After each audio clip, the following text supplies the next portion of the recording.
ஸ்ரீ குருப்பியோ நமஹ. ஓம் கம் கணபதயே நமஹ. நம்ம ஸ்ரீநிகேதன் வலைதளம் வாயிலாக முருகப்பெருமானுடைய சாஸ்திரநாமத்திலிருந்து தினம் ஒரு நாமாவளியை சிந்திச்சுருக்கோம். இன்றைய தினம் 647வது நாமாவளியாக ஓம் புவனாஸ்ரயாய நமஹ.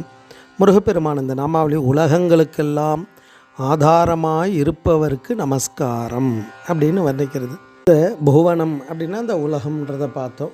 உயிர்கள் வாழக்கூடிய இடம் இதெல்லாம். இது மாதிரி மேலே 7 லோகம் கீழே 7 லோகம். அதனால்தான் பூத்தவளே புவனம் 14ஐயும் பூத்தவண்ணம் காத்தவளே அப்படின்றார். அது இல்லாமல் இன்னும் 224 புவனங்கள் இருக்குது. ஒவ்வொரு சாஸ்திர விசாரத்தின்படி அது ஒன்று ஒவ்வொரு லோகங்கள் இருக்குது. அது மாதிரி அநேக கோடி பிரம்மாண்ட ஜனனி அப்படின்னு அம்பாலை வர்ணிக்கும். அப்போ கோடி கோடியான அண்டங்கள், இந்த புவனங்கள் எத்தனையோ இருக்குது. அது ஒன்றுத்துக்கும் ஒவ்வொரு தொகுப்பு மாதிரி. இப்போ ஒரு ஊர் அப்படின்னா ஒரே ஒரு வீடு இருக்காது, எத்தனையோ வீடுகள் சேர்ந்தால் தான் அது ஊர் ஆகும். அது மாதிரி புவனம் அப்படின்னா அதில் எத்தனையோ உயிர்கள் வாழ்வதற்கு ஒவ்வொரு சீதோஷ நிலைக்கு தகுந்த மாதிரி உயிர்கள் எல்லாம் இருக்கும். அது மாதிரி நிறைய அண்டங்கள் இருக்குது. இதில் இந்த புவனம்னா அண்டங்கள் உயிர்கள் எல்லாம் வாழக்கூடிய இடம், உலகம்ன்றது பார்த்தோம். ஆஸ்ரயா அப்படின்னா இளைப்பாறும் இடம், ஆதாரம், புகலிடம், கொள்ளும் இடம், போஷிப்பவன், இப்படி அர்த்தங்கள்லாம் கொடுக்கும்.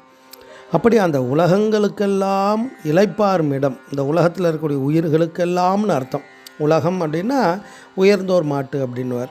அப்படி அந்த உயர்ந்த ஞானிகளை குறிக்கும். அப்போ ஒரு ஊர் அப்படின்னா அந்த ஊர் மக்களை குறிக்கும்.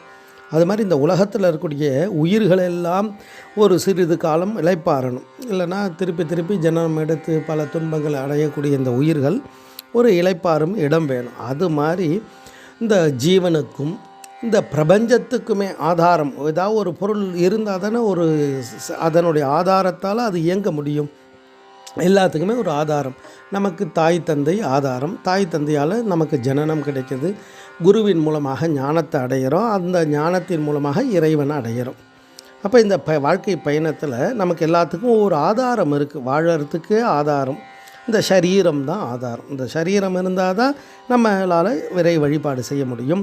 நம்ம வாழ்வதற்கு ஆதாரமாக இந்த சரீரம் இருக்க மாதிரி இந்த பூமி புவனங்களுக்கெல்லாம் ஆதாரமாக இருக்கக்கூடியவன் குமார பரமேஸ்வரன்.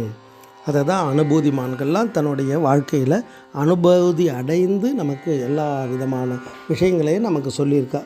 இறைவன் எப்படியெல்லாம் இருக்கார், அவருடைய தன்மை என்ன, அவரை வழிபாடு செய்தால் நமக்கு என்ன கிடைக்கும், இதையெல்லாம் பல பிறவிகள் எடுத்து அந்த ஞானத்தின் மூலமாக இறையருளை பெற்று நமக்கு நிறைய விஷயங்களெல்லாம் பெரியவா சொல்லியிருக்கா.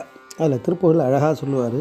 நிலையாத சமுத்திரமான சம்சார துறைகளின் மூழ்கி நிஜமானது என பல பேசி அதனூடே நெடு நாளும் உழைப்புள்ளதாகி பெரியோர்கள் இடைக்கரவாகி நினைவால் நின் அடித்தொழில் பேணி துதியாமல் தலையான உடற்பிணி ஊறி பவ நோயின் அலை பல வேகி சலமான பைத்தியமாகி தடுமாறி தவியாமல் பிறப்பையும் நாடி அது வேரை அறுத்து உனை ஓதி தலைமீதில் பிழைத்திடவே நின் அருள் தாராய் அப்படின்னு கேட்குறார்.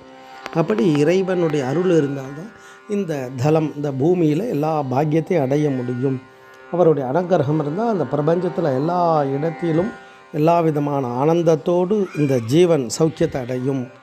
இது மாதிரி எத்தனையோ கோடி உயிர்கள் ஒவ்வொரு விதமான உடலை எடுத்து சுகதுக்கத்தை அனுபவிக்குது.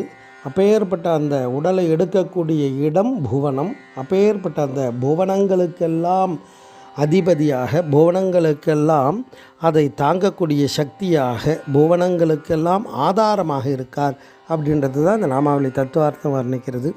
ஓம் புவனாஸ்ரயாய நமஹ. ஸ்ரீ குருப்பியோ நமஹ. ஓம் சும் சுப்பிரமணியாய நமஹ.